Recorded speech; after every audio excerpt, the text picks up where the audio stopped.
La naturaleza hace grandes obras sin esperar recompensa alguna. Alexander Herzen.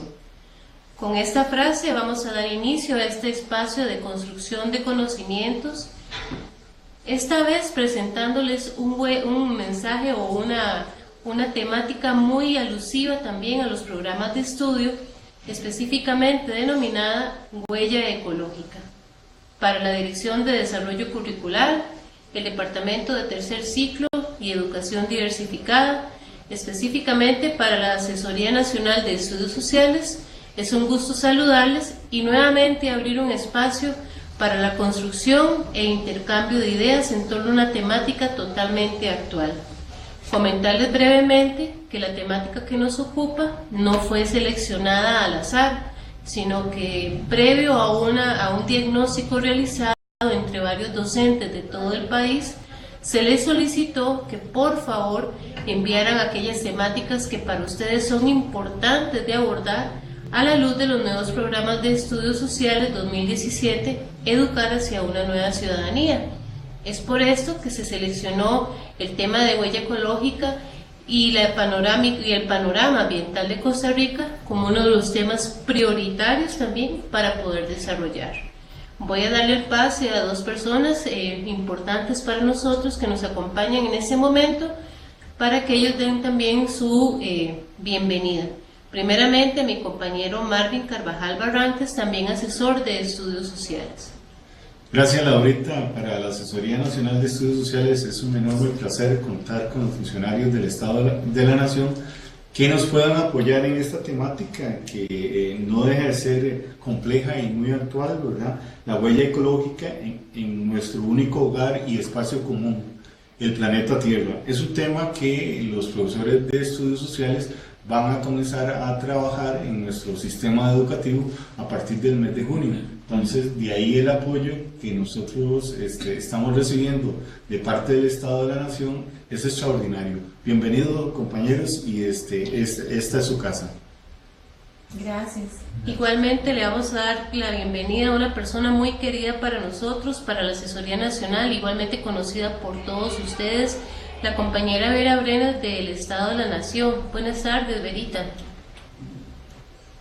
Buenas.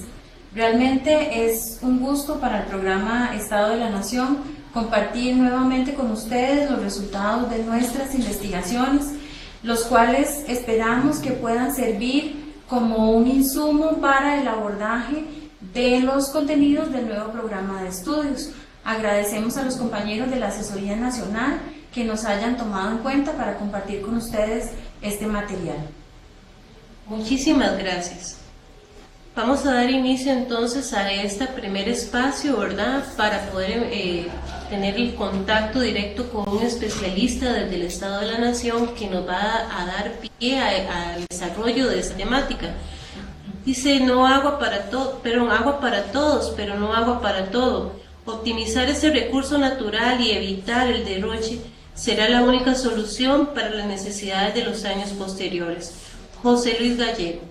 Sin más preámbulos, yo los dejo con la presentación del compañero Leonardo Merino Trejos, funcionario del Estado de la Nación, pero previamente le doy la palabra a Vera Brenes para que él nos reporte un poquitito sobre los atestados y el valioso trabajo de investigación que él ha venido realizando.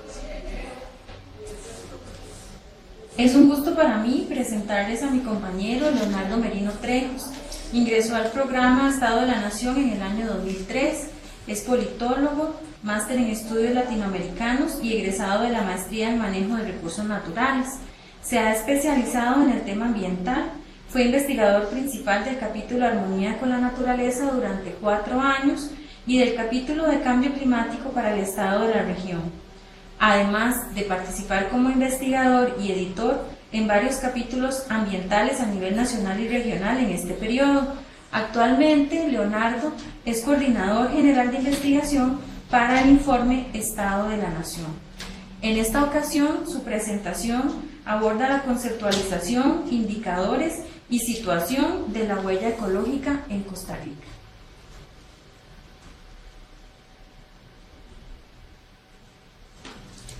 Bueno, un saludo a todos y a todas y muchísimas gracias por el espacio para participar acá, para aprender un poco juntos del tema ambiental, que es un tema que el Estado de la Nación tiene 22 años de incorporar dentro de sus indicadores de seguimiento y particularmente vamos a ver una presentación que trata de resumir este tema desde la conceptualización de la huella ecológica, que básicamente tiene que ver con el uso de los recursos naturales y del territorio en el país.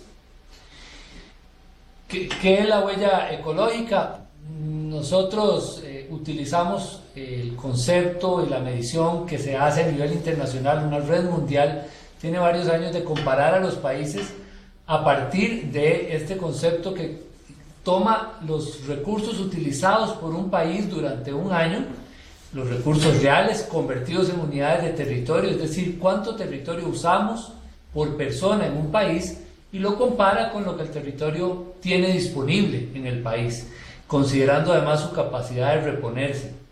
Es decir, la huella ecológica mide la sostenibilidad con que hacemos uso de los recursos naturales. Ustedes pueden ver en la presentación una definición conceptual detallada, pero es básicamente una forma de conocer el uso del territorio y de los recursos naturales a partir de la comparación entre lo que gastamos y lo que tenemos disponible en el territorio. Con esta entrada es que vamos a tratar de ver la situación un poco de Centroamérica, de Costa Rica, y desglosar un poco el caso de Costa Rica para medir la situación ambiental. En el primer gráfico lo que vemos son los patrones de algunas regiones del mundo en términos de huella ecológica. Lo que vemos en azul son las huellas ecológicas de algunas regiones del promedio mundial, de África, de varias regiones, y al final a la derecha está el promedio centroamericano, y lo que vemos en negro es la biocapacidad, es decir, el territorio disponible para cada una de las diferentes formas de usar el territorio. Aquí estamos hablando de agricultura, infraestructura, pastoreo, absorción de carbono, 6 diferentes tipos de usos. ¿Qué es lo que nos representa este gráfico para comparar las regiones del mundo? Las que tienen el gráfico, la barra izquierda, la barra azul, más alta que la barra derecha, significa que son regiones que utilizan más recursos de los que su territorio tiene disponible. Eso es lo normal en la mayoría de las regiones. Si vemos el promedio mundial, es superior el uso que hacemos de los recursos que lo que tenemos disponible. ¿Eso qué significa? Significa que para vivir como vivimos ocuparíamos más del planeta Tierra que tenemos. En la mayoría de las regiones es similar. América Latina es una excepción extraordinaria porque la capacidad del territorio es gigantesca. Todavía hay grandes regiones no destruidas, no devastadas en algunas partes, sobre todo de Sudamérica, que hacen que la biocapacidad sea más grande, pero es un caso excepcional. Europa, Asia, América del Norte, Medio Oriente son regiones insostenibles en su uso, y Centroamérica es un caso más o menos típico de una región en la cual los centroamericanos, cada uno de nosotros por persona, utiliza más de lo que el territorio tiene disponible. En el caso de Centroamérica, esa diferencia es de cerca de un 10%, es decir, cada uno de nosotros usa un 10% más de lo que tiene disponible. Si vemos el segundo gráfico, es una comparación ya de los países centroamericanos, su huella ecológica y su biocapacidad, pero comparada con la rayita que está encima del gráfico, que es el índice de desarrollo humano. ¿Qué es lo llamativo en este caso? Que los países que tienen mayores índices de desarrollo humano también son los países que tienen mayor huella ecológica. Y eso lo que representa es que la mayoría de los casos, y eso es así en el mundo también, el desarrollo humano ha venido acompañado de un uso más insostenible del territorio. No es necesariamente que a mayor desarrollo humano las políticas ambientales o la sostenibilidad es más grande. No, en realidad se ha pagado un precio ambiental muy importante al sustentar el crecimiento, la agricultura, el crecimiento urbano, el uso forestal, el uso de la energía con una gran huella ecológica. Aquí lo que vemos son los países de Centroamérica, uno por uno, su huella ecológica y su biocapacidad comparado con el índice de desarrollo humano, un gráfico que nos demuestra esa relación que existe entre desarrollo y un impacto ambiental importante. Ahondamos ahora en el caso de Costa Rica. En este gráfico vemos en una línea roja de larga data, desde los años 60 en adelante, que es la huella ecológica costarricense, es decir, cuánto territorio usamos por persona, y en verde la biocapacidad, es decir, cuánto territorio tenemos disponible por persona. Es muy fácil notar que la línea verde viene bajando con el tiempo. Eso tiene que ver con el hecho de que esto se mida por persona y por supuesto con el crecimiento de la población en un territorio finito, cada vez es menor el territorio disponible para cada habitante del país. Entonces la huella ecológica que viene abajo en la línea roja, hay un momento, o sea, a principios de los años 90, en que se cruza y supera la biocapacidad. ¿Eso qué quiere decir? Que desde los años 90 Costa Rica es un país insostenible en su huella ecológica. Utiliza para el 2015 un 8% más de lo que el territorio tiene disponible. Esto es muy importante entenderlo, no significa que ese 8% de más pues lo traigamos de afuera, aparezca de fuera del territorio, fuera del planeta. No, eso lo que significa es que ese porcentaje nos lo estamos comiendo del futuro. Es la cantidad que estamos gastando hoy que compromete la disponibilidad futura de los recursos, que es el concepto más básico de lo que es la sostenibilidad ambiental, ¿verdad? Se trata de utilizar los recursos hoy sin comprometer su disponibilidad futura. En Costa Rica estamos hablando de que cada habitante utiliza un 8% más de lo que el territorio tiene disponible, y por eso, a pesar de los logros en conservación que tenga Costa Rica, decimos que a partir de la huella ecológica Costa Rica es un país con patrones insostenibles, con un ritmo insostenible de uso de los recursos naturales. Eso tiene que ver, como vamos a ver adelante, con el uso de la energía, del agua, del territorio agrícola, con el crecimiento urbano y otra gran cantidad de cosas que son distintas a la agenda de conservación con la que mucho tiempo identificamos el tema ambiental. A grandes rasgos, este es el panorama de la huella. Si tomamos aquí una comparación de 10 años que hicimos ya hace 3 años atrás, la historia de la política ambiental de Costa Rica se puede ver en este gráfico. Nosotros tenemos 6 usos distintos del suelo para medir la huella ecológica, pero aquí nos vamos a centrar en 2. El verde, que es el uso forestal, y el negro, que es la huella de carbono, es decir, las emisiones contaminantes y la cantidad de territorio que se utiliza para absorber esas emisiones. ¿Qué es lo que vemos en esta década? Que es muy interesante entenderlo para ver a dónde están las debilidades de la huella ecológica costarricense. La huella forestal bajó un 15%, 15.3%, como vemos entre las 2 barras del gráfico.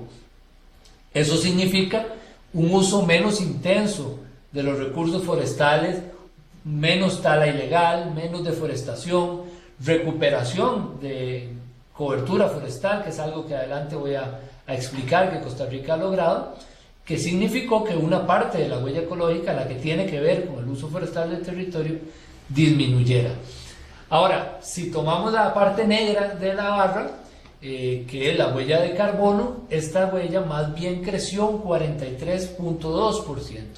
Eso quiere decir que en el mismo periodo que estábamos logrando, gracias a políticas forestales importantes y de conservación, reducir la huella forestal, nuestras emisiones contaminantes crecieron tanto que no solo compensaron, sino que mucho más la pérdida de la huella forestal con una ganancia en la huella de carbono.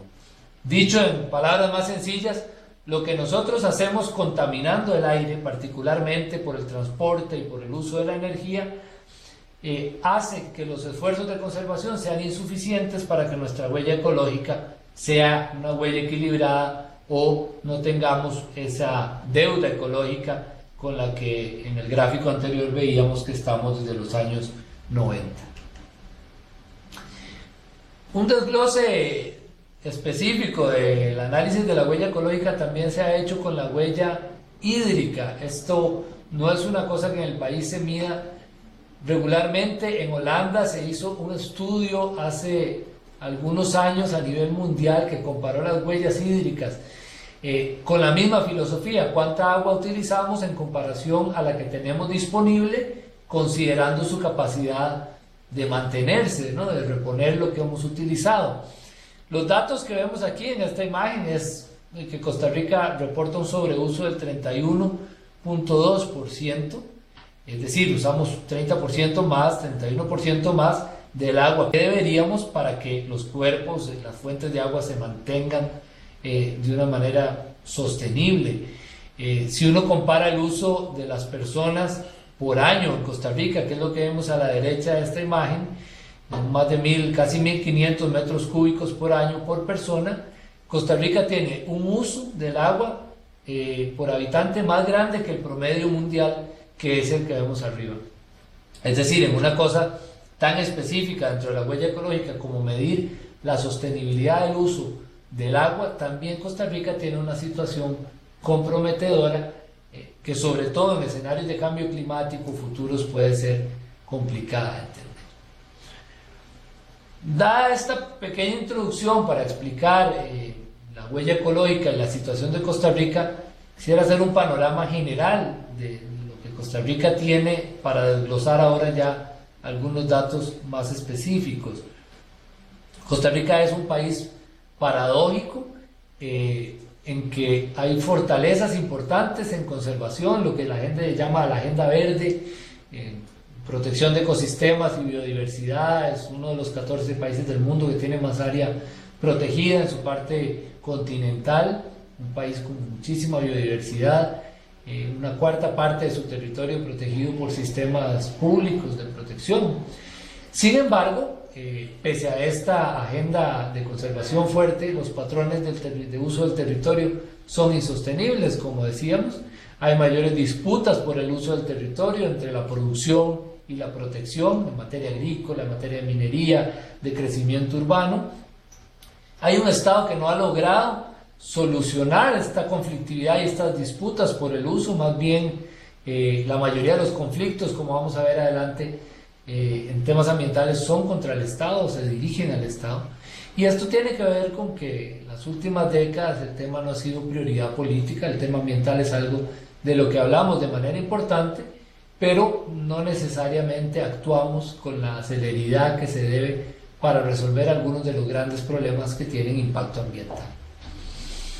Voy a desglosar entonces ahora, creo que 3 áreas de la situación ambiental del país a partir de este concepto de la huella ecológica. La primera es esto que ya se dijo: la fortaleza ambiental de Costa Rica está en materia de conservación. El mapa que vemos tiene las áreas protegidas de Costa Rica, en oscuro las áreas protegidas y en verde los corredores biológicos. Si uno sumara todas las regiones del país que tienen alguna forma de gestión o conservación del territorio, es más del 34%.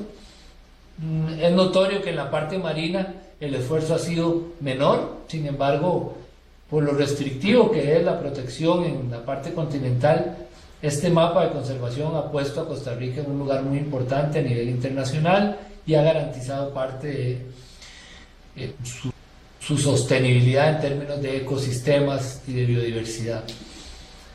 Pero paralelamente a estas primeras políticas que empezaron desde los años 60 y se consolidaron más adelante en creación de áreas protegidas, Costa Rica tuvo un logro inédito desde los años 90 en adelante, que es la recuperación de su cobertura forestal. Se estima que en los años 60 y 70 Costa Rica había bajado esa cobertura alrededor de un 25% de su territorio, y hoy en día está un 52.4% del territorio. Lo que vemos en el mapa es un mapa de bosque, es un mapa de usos del suelo, la cobertura forestal, el bosque primario, el bosque maduro, que es lo que vemos más oscuro, y el bosque secundario, que vemos en verde un poco más claro. Algunas regiones del país, particularmente Guanacaste, desde los años 90 mostraron una recuperación importante, aunque hay que reconocer que esa recuperación se centra en el bosque secundario y no en el bosque maduro, que en algunos casos se perdió y además se sigue perdiendo. Sin embargo, en el equilibrio, este logro de Costa Rica de recuperación es inédito. En el marco centroamericano, por ejemplo, Centroamérica pierde bosque a un ritmo más acelerado que la tasa mundial y que la tasa de América Latina, y en ese marco Costa Rica resulta haber recuperado un porcentaje importante de cobertura forestal. Eso tuvo que ver con políticas forestales, una ley forestal que prohibió el cambio de uso del suelo en el bosque, una ley orgánica del ambiente, la creación de algunas instituciones, la creación de instrumentos como el pago por servicios ambientales, entre otros. Pero esta es la fortaleza de Costa Rica, que, insisto, le ha creado parte de esa imagen verde internacional que tiene el país. Sin embargo, a pesar de este logro, ya dijimos, Costa Rica tiene una huella ecológica negativa, un balance ecológico negativo. ¿Qué es lo que hay detrás de esta huella ecológica? Y esto vamos a desglosar ahora un poco. Particularmente dos cosas: patrones insostenibles del uso del territorio y de los recursos naturales, y una capacidad pública muy débil para hacer control de los impactos ambientales, prevención y control de los impactos en la institucionalidad pública que tiene relación con el cuidado o la protección del ambiente, sobre todo, particularmente más allá del tema de las áreas protegidas. Vamos a ver algunos de los grandes temas que tienen que ver con esta insostenibilidad en el uso del territorio. Por ejemplo, el tema urbano es clave. El territorio de la gran área metropolitana demuestra patrones muy insostenibles. Como dice acá, los expertos tienen una categoría que se llama una ciudad 3D, una ciudad dispersa, distante y desconectada, que es como construimos la gran área metropolitana, y eso tiene impactos ambientales muy importantes. ¿Cómo creció la gran área metropolitana?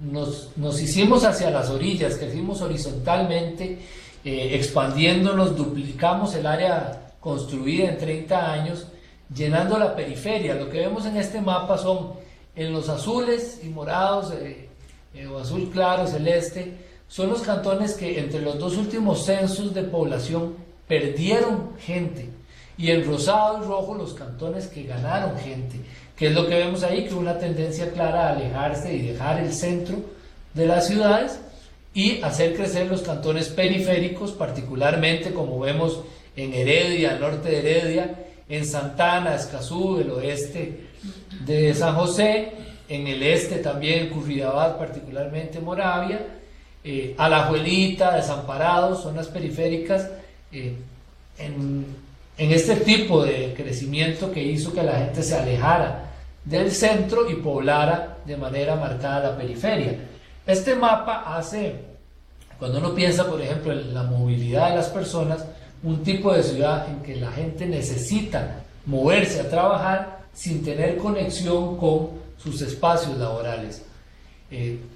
Cerca de 500,000 de personas, poco más, esto ya de acuerdo al último censo, se mueven en la gran área metropolitana cotidianamente para trabajar, y lo hacemos de dos maneras que tienen patrones o impactos ambientales muy grandes. La primera es un sistema de transporte público muy ineficiente. Esto que vemos en este mapa en verde es la densidad de líneas de buses que viajan por cada ruta. Si uno ve las zonas más gruesas, del verde más intenso, están aquellas rutas que manejan más cantidad de buses. Abajo, si uno ve la línea más gruesa de todas, el caso más extremo, Desamparados. En Desamparados hay 32 líneas de buses que terminan básicamente en las mismas calles del centro de San José. Es un sentido, si lo vemos, todo el mapa, no hay sentido de la interconexión o de los sectores, no hay periferias. Básicamente la lógica es la que se construyó varias décadas atrás, de tener muchas líneas de buses que van al centro de San José. Eso genera congestionamiento, pérdida de tiempo, de calidad de vida, contaminación, mucha lentitud. Una cuarta parte de la gente en este país dura o dedica 2 horas diarias para poder moverse a sus trabajos. Esta es la primera apuesta para resolver ese tipo de ciudad que construimos, de la gente alejada del centro, un mal sistema de transporte público. Pero en realidad la principal apuesta que ha tenido el país, paralelamente a ese sistema, a ese mal sistema, ha sido el uso del vehículo privado. Costa Rica es un país solo superado, la gran área metropolitana es solo superada por Buenos Aires en toda América Latina en la cantidad, la proporción de gente que usa carro con relación a la que usa transporte público. Y eso genera también un crecimiento de la flota vehicular, más contaminación del aire y más pérdida de tiempo. Este gráfico que vemos acá es un gráfico que compara la densidad de las ciudades con la cantidad de tiempo que la gente está metida en el vehículo o la cantidad de kilómetros recorridos en vehículo, que es lo que tenemos a la izquierda. ¿Qué es lo que vemos? El punto más alejado a la derecha es Shanghái, es una ciudad asiática. La gente vive muy densamente, muy pegada a uno, todos están muy cerca de otros, pero no utilizan el vehículo mucho. La gente no se moviliza en vehículo. Si vemos los puntos verdes son ciudades europeas, tampoco son ciudades muy densas, la gente no vive muy alejada una de otra, ni muy cerca, pero los sistemas de transporte público le permiten resolver su movilidad de una manera muy eficiente sin usar vehículo privado. El modelo más grave es el que está más arriba, son las ciudades norteamericanas, ciudades muy poco densas, es decir, la gente vive muy alejada una de otra y pasa muchos kilómetros en el vehículo. Como vemos, la gran área metropolitana está cerca del modelo norteamericano, ciudades poco densas, donde la gente utiliza mucho vehículo y eso con una consecuente cantidad creciente de emisiones contaminantes. Este modelo de ciudad tiene un impacto impresionante en el consumo energético y en la huella de carbono del país. En este gráfico vemos la composición del consumo energético de Costa Rica. El transporte, que es la barra roja, es la inmensa mayoría de ese consumo. Un 60% del consumo energético nacional es para el sector transporte. Ahí es donde está el principal problema de emisiones y de consumo energético. La electricidad, por ejemplo, es solamente una cuarta parte del consumo energético del país. Es una electricidad bastante limpia, la mayoría con fuentes renovables, pero el verdadero problema energético está acá. El transporte es el consumidor más grande. Si uno ve, por ejemplo, la flota vehicular en cuanto a su aporte en las emisiones, el 41% de las emisiones del país vienen de los vehículos particulares y de carga liviana. Es decir, ni siquiera esa imagen de los buses, como los grandes contaminadores que andan echando humo por las calles, que es una imagen que fácilmente uno podría reproducir, esa no es la realidad. Los carros privados que usamos todos nosotros son los principales contaminadores del aire en Costa Rica y por eso trasladar el uso de vehículo privado a un buen transporte público sería la principal meta para reducir la huella de carbono y la huella ecológica. Yo decía que en materia eléctrica hay una excepción. La mayoría del uso, aquí vemos en este gráfico los porcentajes de electricidad generada por fuentes, la hidroelectricidad, la inmensa mayoría, la geotermia, la eólica y la termoeléctrica que vemos en las últimas barras de la derecha, los últimos 2 años ya ha venido siendo cerca de un 1%, que es la electricidad que generamos con petróleo, por dicha a niveles muy bajos. Esto es una noticia que recorrió el mundo cuando Costa Rica alcanzó cerca de un 99% de su electricidad generada con recursos renovables o con energías limpias, particularmente el agua. Esta tendencia que vemos aquí era la tendencia de quemar petróleo para electricidad, que había alcanzado un pico muy alto en el año 2013 y que se revirtió gracias a este avance en materia de uso del agua. Pero bueno, tenemos un modelo de ciudad disperso y desconectado que obliga a movilizarse a las personas, quemando mucho petróleo y generando muchas emisiones, huella de carbono, que como decía al principio es el factor creciente en nuestra huella ecológica. Pero hay otro tipo de uso de los que la huella ecológica mide, que es el uso agropecuario, cómo se usa la tierra. Entre los 2 últimos censos, uno fue del 84 y el otro del 2014, este país bajó su cantidad de área dedicada a la agricultura ligeramente. Es un país que ha apostado menos y que su economía se ha transformado, ya eso lo sabemos.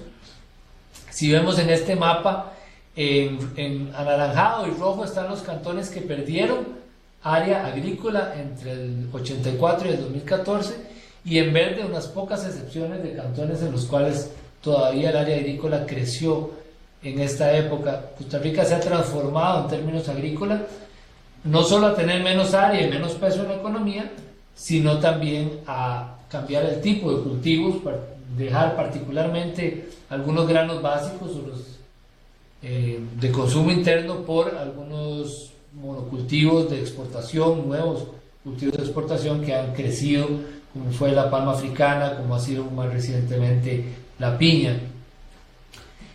En el segundo mapa lo que vemos es un esfuerzo de evaluar la sostenibilidad de los usos agrícolas del suelo.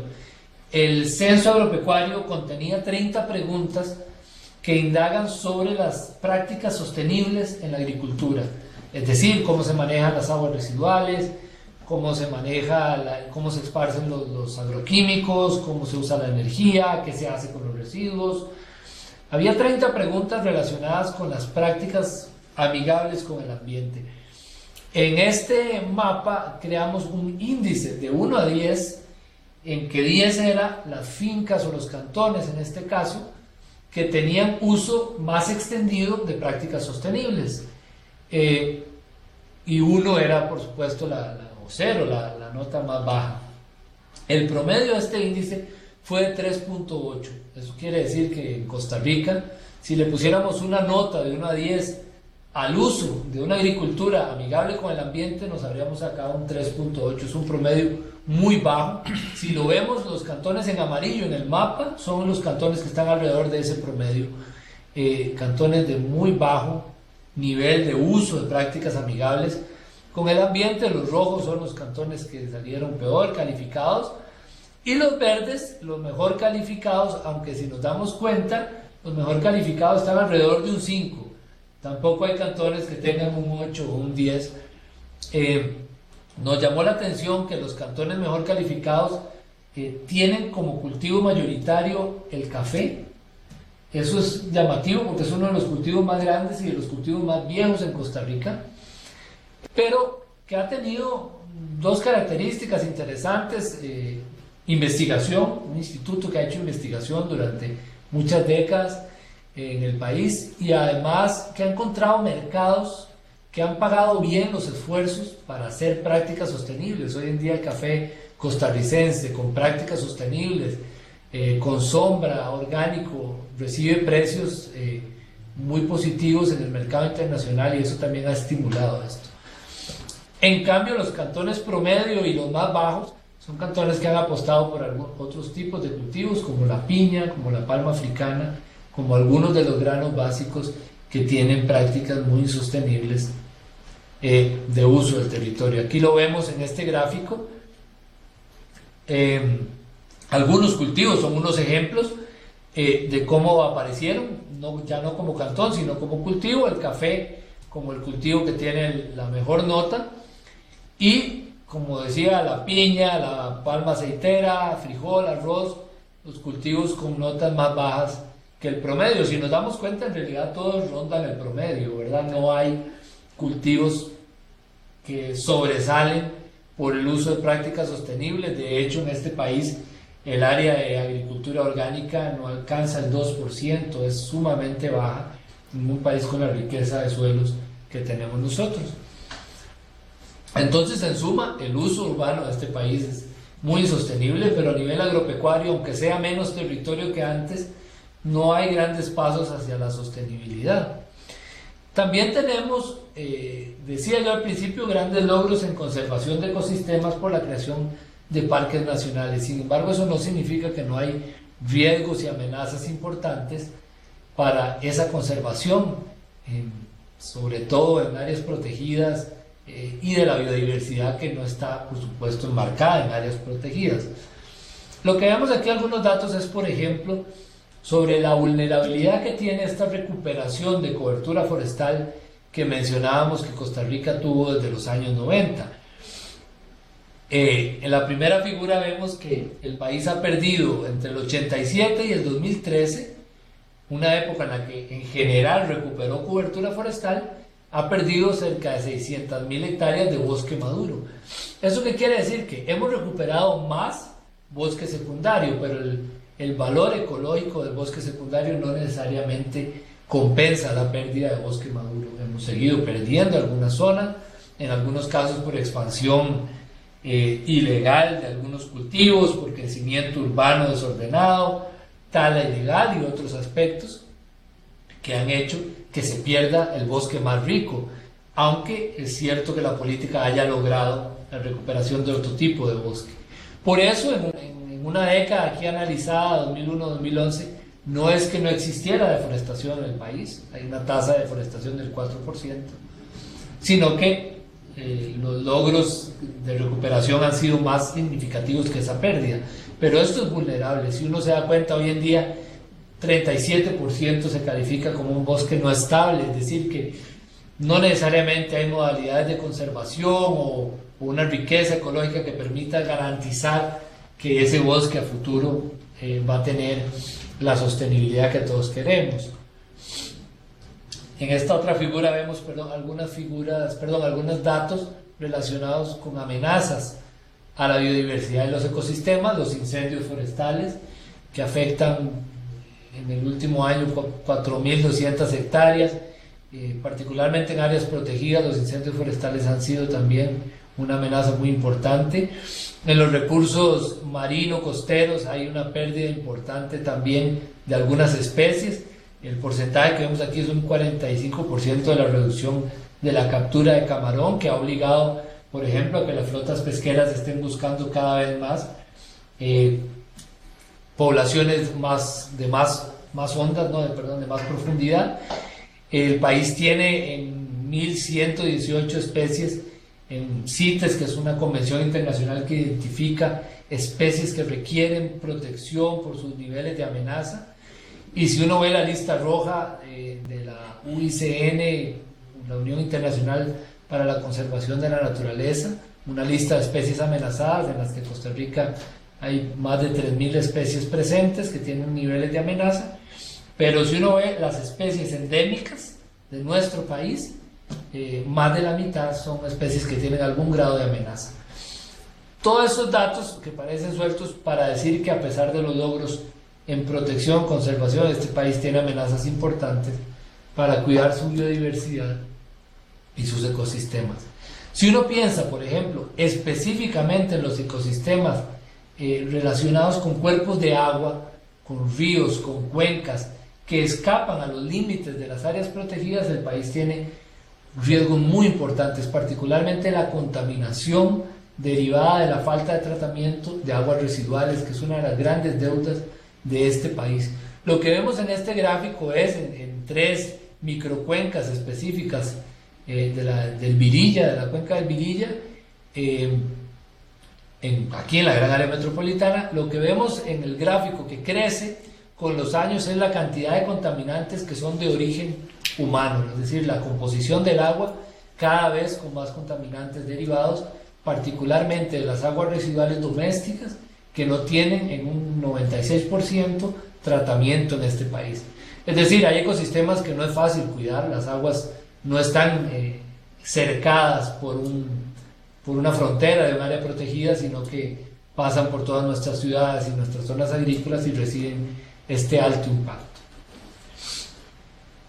Para terminar, quisiera meterme con la parte institucional. Decíamos que la huella ecológica tiene en los patrones de uso del territorio y los impactos ambientales sus principales impulsores, pero para hacer cuidado de los impactos ambientales, este país tiene limitaciones importantes, una gestión institucional débil, deudas normativas importantes y sobre todo limitaciones en una de sus herramientas importantes, que es la evaluación de impacto ambiental, como vamos a ver. El país no carece de leyes ambientales. Cada año se suman cerca de 100 nuevas disposiciones, si uno cuenta leyes, reglamentos, decretos, acuerdos, directrices. Son cerca de 100 instrumentos nuevos cada año. Estamos hablando ya durante varios años, el promedio ha estado entre 90 y 100, este es el último año. Es decir, el país tiene muchos instrumentos en términos normativos, aunque hay algunas deudas, pero la inmensa cantidad de leyes no garantiza necesariamente una adecuada gestión.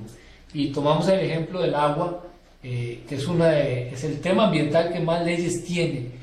Si vemos aquí en el gráfico, ese es el número de leyes en temas ambientales desde 1942 hasta el 2015, es decir, muchísimas décadas, 17 décadas. El agua tiene vigentes en todo ese periodo 275 leyes. Estamos hablando de leyes vigentes, ¿no? Ya ahí sí no decretos o directrices ni normas, leyes aprobadas por el Congreso que tienen relación con el agua. La energía y el agua son los dos grandes temas, como vemos en el gráfico. Sin embargo, de un análisis hecho por la Asamblea Legislativa, por el Departamento de Servicios Parlamentarios, sobre las 275 leyes, todavía hay cosas que son deudas pendientes importantes. Quizá la más importante es que, a pesar de esa inmensa cantidad, todavía la ley marco general del agua en este país vigente es la ley de 1942, una ley con muchísima antigüedad. De este análisis se sacaron algunas conclusiones para decir que el país tiene deudas normativas. La primera, no todos los usos del agua hoy están regulados como se debe. Y esto responde a que, por ejemplo, en los años 40, hablar de turismo en este país era un tema muy distinto al que es hoy. La ley de aguas vigente no regula los usos turísticos del agua, que hoy en día son, por ejemplo, uno de los grandes temas de conflicto en Guanacaste entre las comunidades y los proyectos turísticos. Eso es un uso no regulado, entre otros, que con el tiempo han cambiado. Segunda cosa pendiente es que se han ido metiendo algunas sanciones de manera dispersa en estas 275 leyes, pero esa dispersión hace que sea difícil de cumplir y que todavía sucedan cosas como que algunas de las cifras de sanción por contaminación del agua sean las de 1942, 100 colones, 150 colones, por algunas cosas que han afectado cuerpos de agua de manera muy significativa. Tercero es que la institucionalidad que gestiona el agua en el país es fragmentada y dispersa. Es un sector que prácticamente no existe como sector, sino una cantidad de instituciones con competencias que pelean, incluso a veces se traslapan entre sí.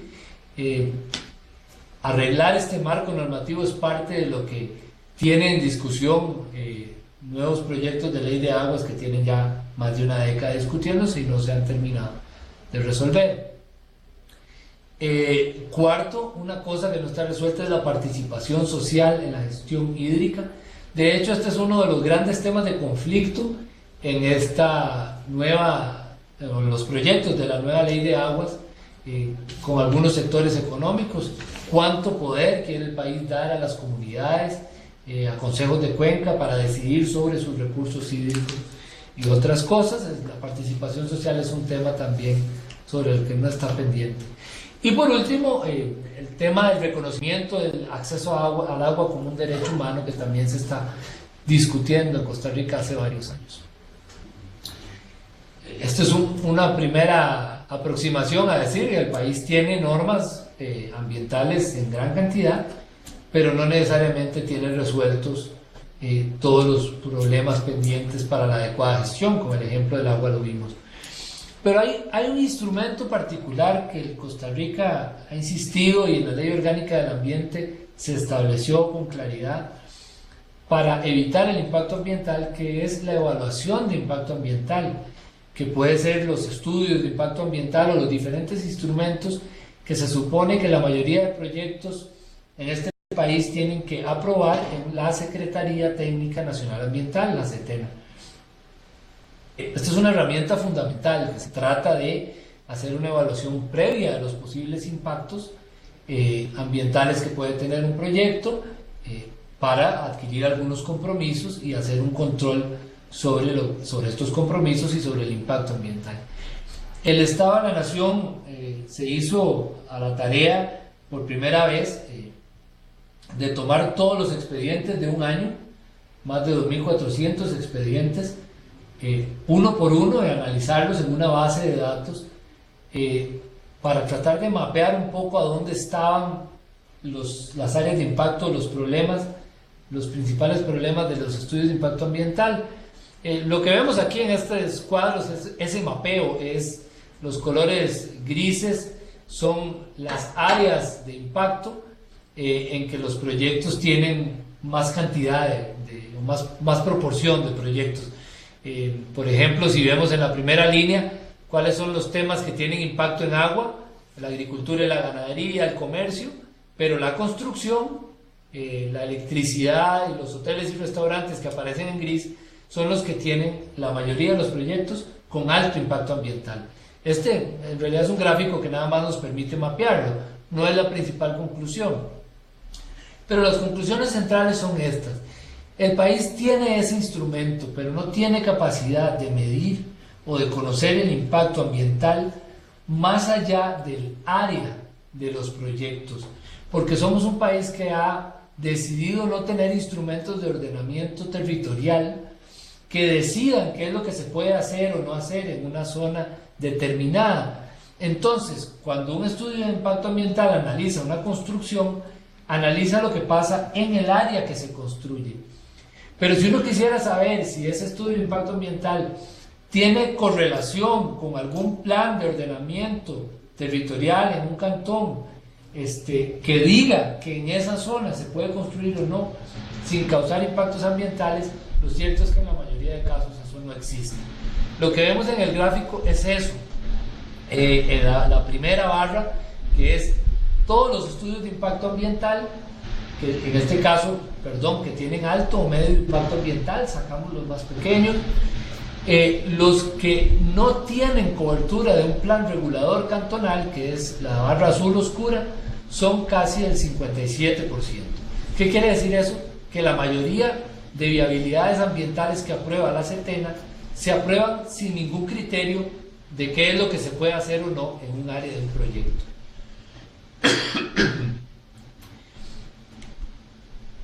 Esa es una debilidad, la capacidad de prevenir los impactos acumulativos de los proyectos gracias a la existencia de otros instrumentos, por ejemplo un plan regulador cantonal que me diga si ese estudio de impacto ambiental tiene otro tipo de impactos que no estoy midiendo.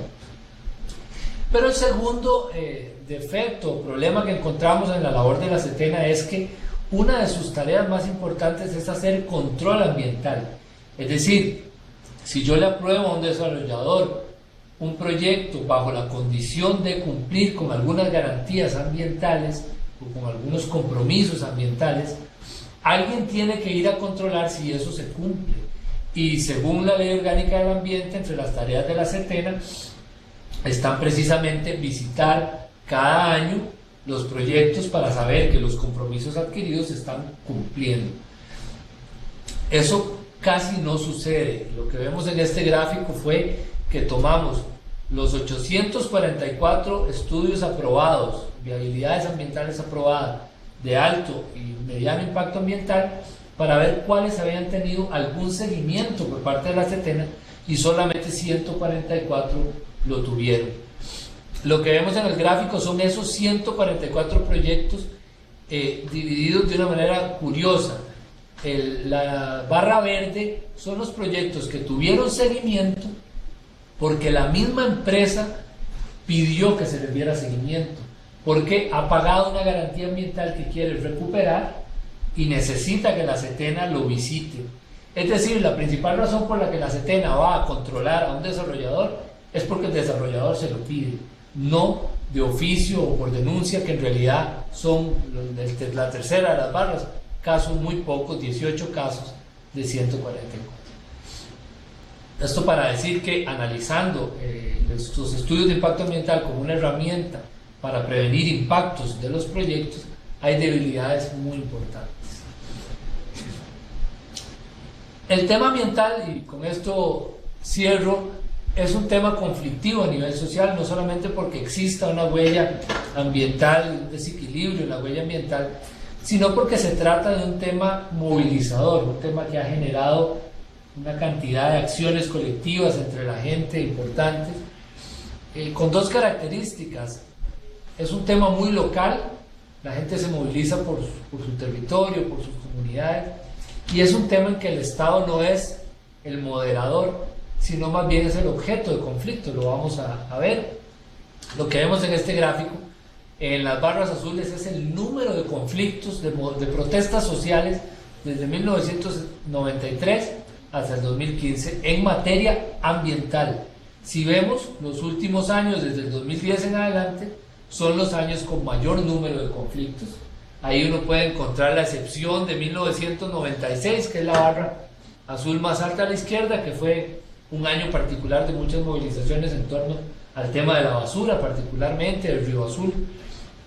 Pero lo cierto es que ya tenemos 6 años consecutivos de tener un comportamiento encima del promedio, es decir, una gran cantidad de protestas sociales en esta materia. La línea roja son todas las protestas sociales del país, para comparar el comportamiento de la protesta en general de la ambiental, que llama la atención que en el último año, del 2015, bajó a niveles promedio, pero en temas ambientales no bajó a niveles promedio, todavía se encuentra en sus años más altos. Esto nada más para demostrar que en los últimos 6 años el tema ambiental ha sido objeto de movilización social. Cuando uno toma estas protestas y analiza contra quién fueron dirigidas, que es lo que vemos en este gráfico, la mayoría fueron dirigidas contra el Estado, que es la barra azul que vemos arriba. Ese es el porcentaje, cerca del 80% de las protestas son contra el Estado, por acciones u omisiones del Estado, pero no como uno imaginaba antes en el pasado, quizá los conflictos ambientales entre una comunidad y un actor privado que se jalaba una torta, impactaba una zona, contaminaba un río o tenía un proyecto, la comunidad y el Estado como mediador. En este caso ya esa no es la realidad, el Estado es el objeto de los conflictos, es contra el que se protesta. Acciones u omisiones del Estado, descuidos del Estado, políticas, declaraciones de interés público que atentan contra los intereses que defiende la comunidad. Por eso esta gráfica es llamativa de mostrar la brecha que existe entre la cantidad de conflictos que son dirigidos contra el Estado y los que no. En conclusión, tal vez repasar señalando que desde la perspectiva de la huella ecológica, es decir, de los patrones, el ritmo de uso de los recursos naturales y los patrones con los que ese ritmo hace insostenible el uso del territorio en Costa Rica, este es un país paradójico que tiene una deuda importante, una deuda impulsada particularmente por los temas urbanos, por el uso energético, por el uso del agua, por el uso del suelo agrícola, que limitan, incluso compensan negativamente, o más bien no logran compensar en materia de huella ecológica lo que sí logra darle al país la política de conservación.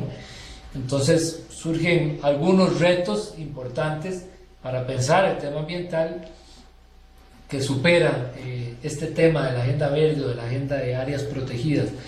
El ordenamiento del territorio es quizá la principal deuda.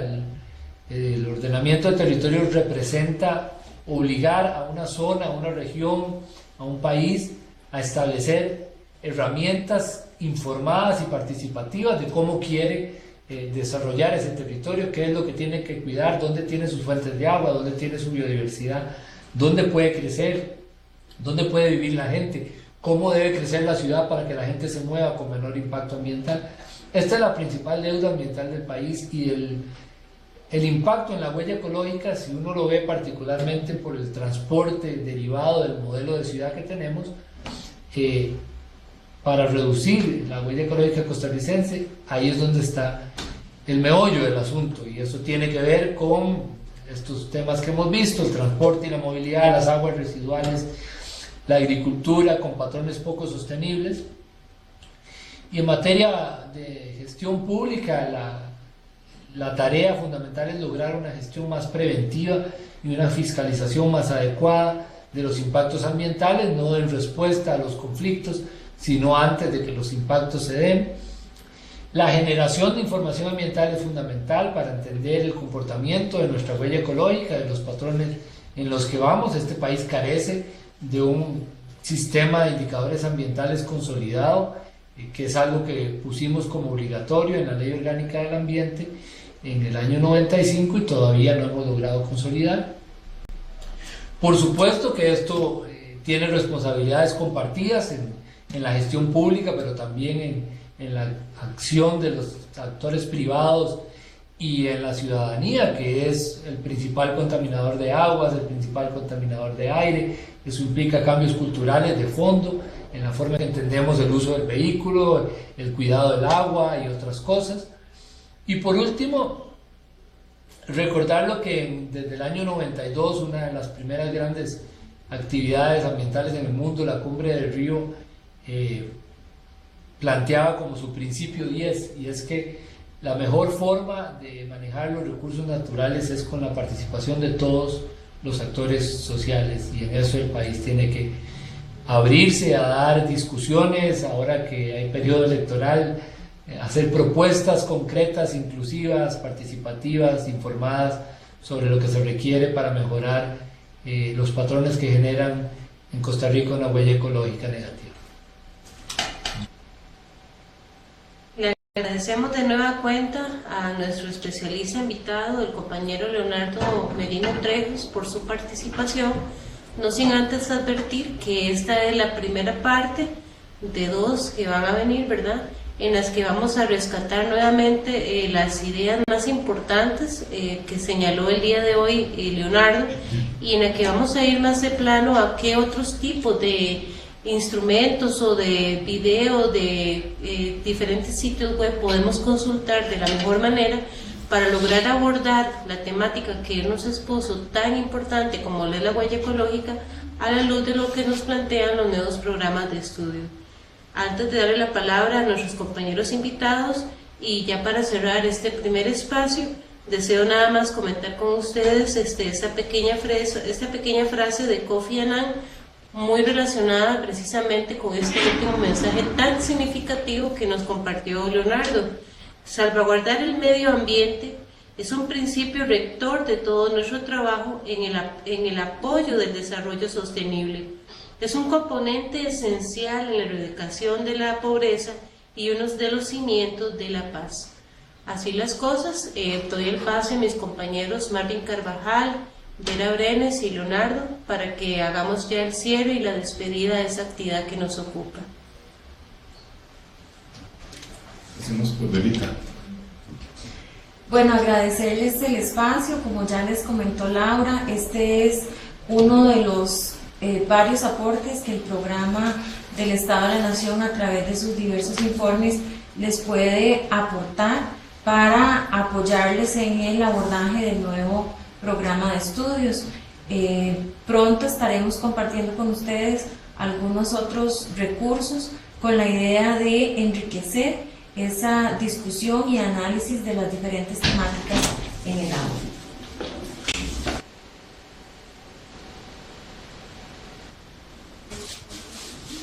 De mi parte, agradecerles a don Leonardo y a Verita haber compartido este espacio con nosotros dentro del Ministerio de Educación Pública. Eso indudablemente se va a convertir en un recurso educativo en el salón de clases, y va a significar también un material de apoyo para no solo los asesores, sino para los docentes, para de primera mano, a través de la versión del investigador, de sus datos muy actualizados, empaparnos no solo de esta temática para abordarla en el salón de clases, sino para tomar conciencia de los enormes problemas que existen en el país, y como ciudadanos participar activamente en la búsqueda de soluciones. Y eso significa, en un año electoral como el que pronto estará en el país, escuchar la opinión de nuestros líderes en ese sentido, y nosotros como ciudadanos tomar la mejor decisión en la próxima campaña electoral. Bueno, muchas gracias y muy amable por haber estado el día de hoy aquí.